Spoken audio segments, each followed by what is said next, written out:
on va enlever les pièces qui sont susceptibles d'être abîmées avec l'eau. Donc le démarreur, c'est une pièce électrique avant tout, c'est un moteur électrique, donc on va virer le démarreur. Alors c'est 3 vis de 13 qui le tiennent, 1, 2 et 3 que j'ai déjà commencé à démonter. Hop. Si tu veux, tu mets pas trop dans la lune, tu vois, t'es pas trop dans la lune. Hop. Voilà, et là le dernier qui tient tout. Après il faut le maintenir parce que sinon il se casse la gueule. Ça c'est le démarreur.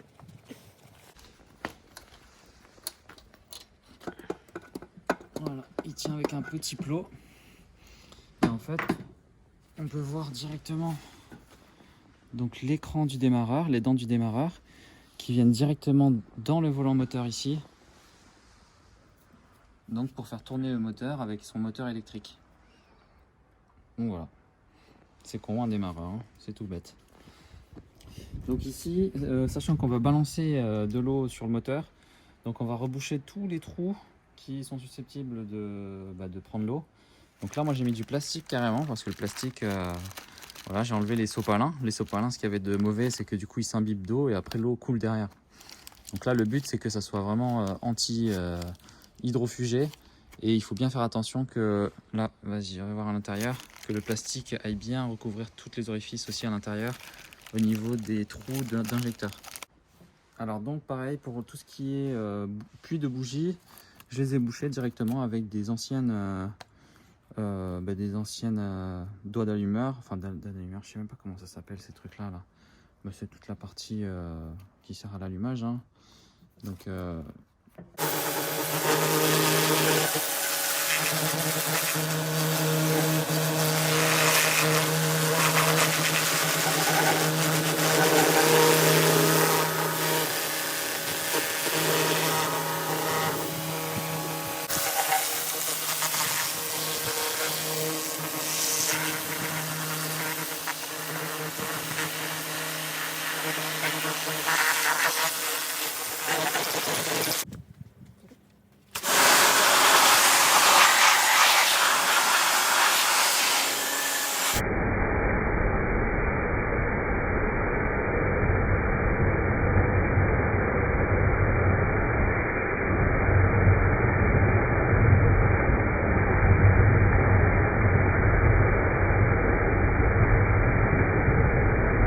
de superficie supérieure.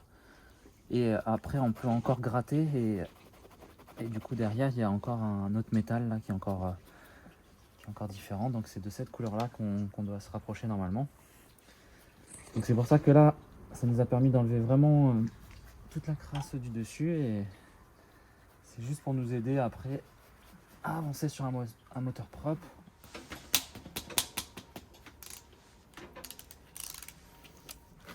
Donc maintenant on va venir faire le tour de boîte, ça s'appelle ça comme ça. C'est d'enlever toutes les vis qui tiennent la boîte. Donc en fait c'est ça. Putain, j'ai ma clé qui est restée coincée. Les aléas du direct. Ah, voilà. Donc là il y en a une. Il y en a une deuxième là. Troisième là.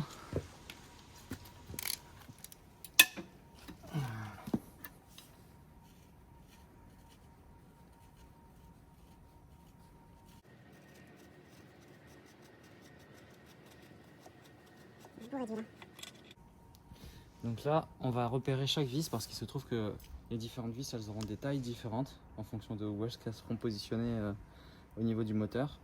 Donc là, attends, vas-y, coupe. Donc voilà, en fait, pour repérer les différentes vis, on va faire un dessin.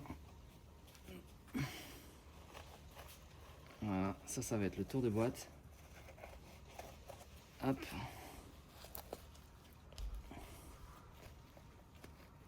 Voilà, c'est approximatif, hein. Hop. Et en fait, en regardant le moteur et la boîte dans ce sens-là, tac, on va mettre l'orientation des vis et où est-ce qu'elles sont par rapport au tour.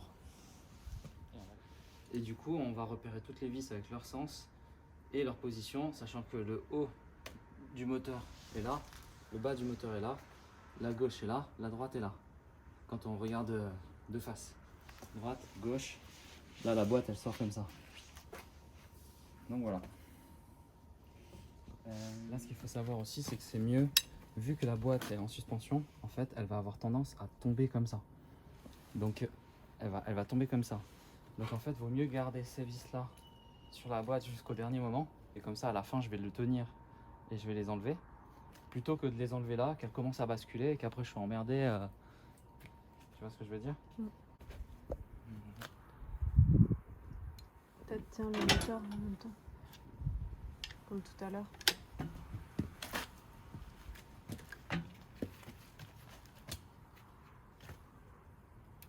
Et merde. Quand on est dans ce cas-là, on n'a pas trop le choix. On a le choix de la pince multiprise là, de la tenaille. Ça marche pas. Ça marche pas. Montre les choses.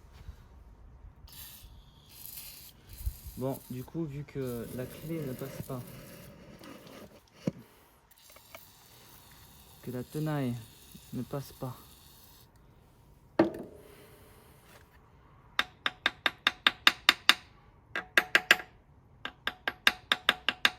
on va utiliser une technique un peu plus brutale, mais qui est tout aussi efficace. Donc là, je viens choquer un petit peu la vis. Je la dégrippe bien. Alors, on a la chance d'avoir aussi un trou derrière. Attends, viens voir. On a la chance d'avoir un trou aussi derrière, donc on vient aussi le soulager à ce niveau. Hein.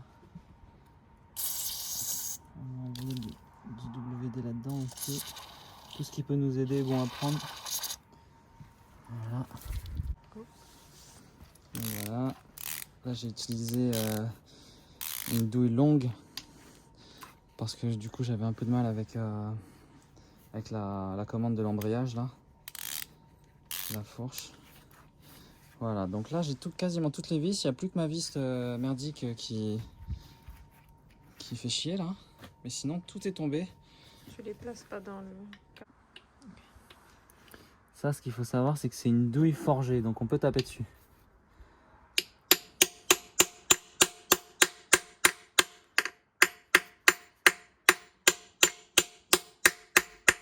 Je dirais même plus. Elle est faite pour qu'on tape sur la gueule. Les voisins, ils vont être contents. Et là, ce que je vais faire, c'est que je vais y aller avec la péteuse. Oh putain, la péteuse. On va y aller à tout petit cran. Attends, il faut que je sois sûr que j'aille dans le bon sens. Allez. Voilà.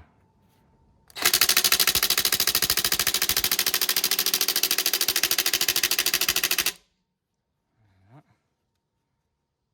Cran 2.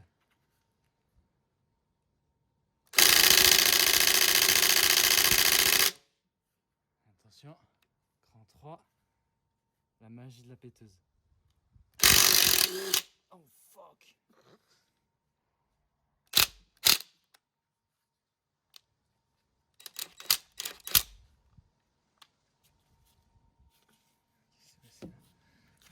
Bon, défoncé. bah, le truc il est parti en couille. Donc plan 2, enfin plan, ouais c'était le plan 2, foiré. Plan 3. Parce que là maintenant on a 3 plans. C'est quand même pas trop mal. Hein. On va voir. Là, ce que je vais faire, c'est que je vais faire une empreinte. Pour marquer la vis. Normalement elle a dû être marquée là. Tiens. Je vais retaper encore. Voilà. Là, t'as une empreinte. On va refaire encore un petit peu de WD.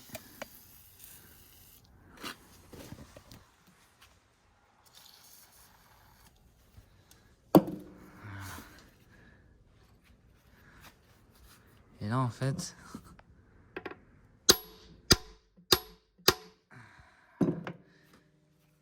donc là, montre bien l'empreinte. Voilà, il y a une empreinte qui a été faite. Tout l'objectif maintenant, ça va être d'utiliser cette empreinte-là et mettre de l'angle. Donc je vais venir de plus en plus, je vais fendre la vis et je vais mettre de l'angle. Comme ça, je vais la faire tourner. non seulement elle va se faire choquer, mais en plus de ça, elle va tourner. Donc là, par petits coups. Donc là, tu vois, on voit que la matière, elle est en train de péter, là. Elle explose. Voilà,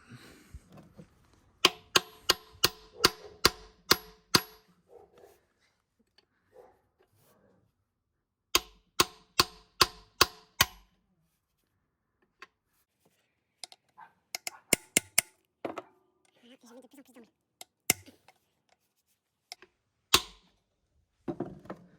Voilà.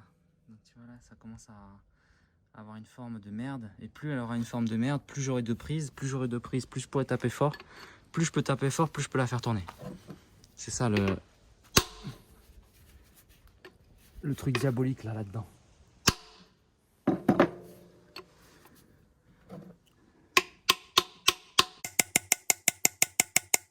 Tiens, là, carrément, il y a un coche là.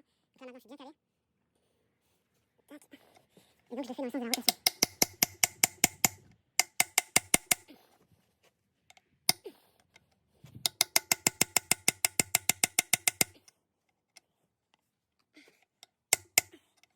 Tu vas retourner comme ça?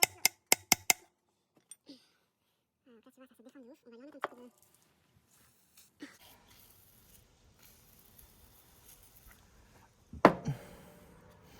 Voilà. Je peux même lui refaire une empreinte ici. Bon, ça va être un peu plus compliqué à donner de l'angle, mais après, je pourrais quand même venir comme ça et taper, tu vois. Là, pareil, je viens droit. Ici.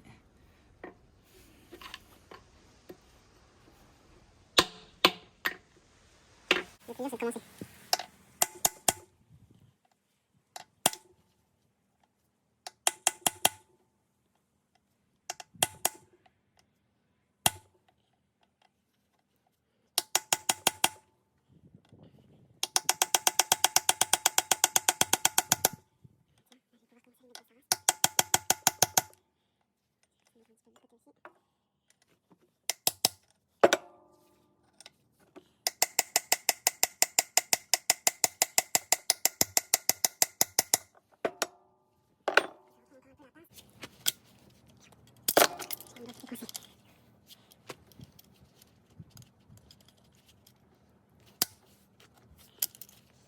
Ça paraît de la merde, mais quand ça prend bien aussi ça. Et là, c'est un truc à taille, là.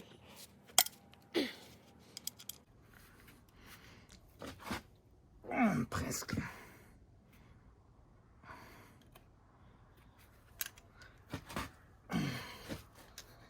Ah là, l'enquête sous-marine. Oui, elle tourne. Et voilà. La magie. On a gagné. La magie du système. Voilà, on a réussi à l'avoir.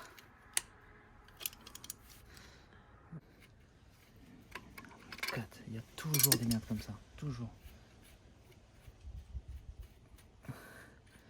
Voilà, donc au final, elle va avoir une sale gueule. Donc c'est une vis qu'il va falloir changer. Mais c'est la méthode pour pouvoir faire sortir ce genre de merde. On l'a défoncé. On s'est créé une prise. Et à partir de là, après, on a pu la tourner. Eh ben, Alors, même quand la situation paraît... Ah putain, ça m'a fait mal au dos. Même quand la situation paraît horrible, il y a toujours des moyens de s'en sortir. Donc là, maintenant, on va déposer la boîte. Ça va être le moment le plus intéressant de la vidéo. Donc bien soutenir en bas. On va bien soutenir. Tenir en bas. Si tu veux te rapprocher, tu peux avoir cette domination. Voilà, et ça, c'est les... Attends, je vais les replacer. C'est que je la place au droit.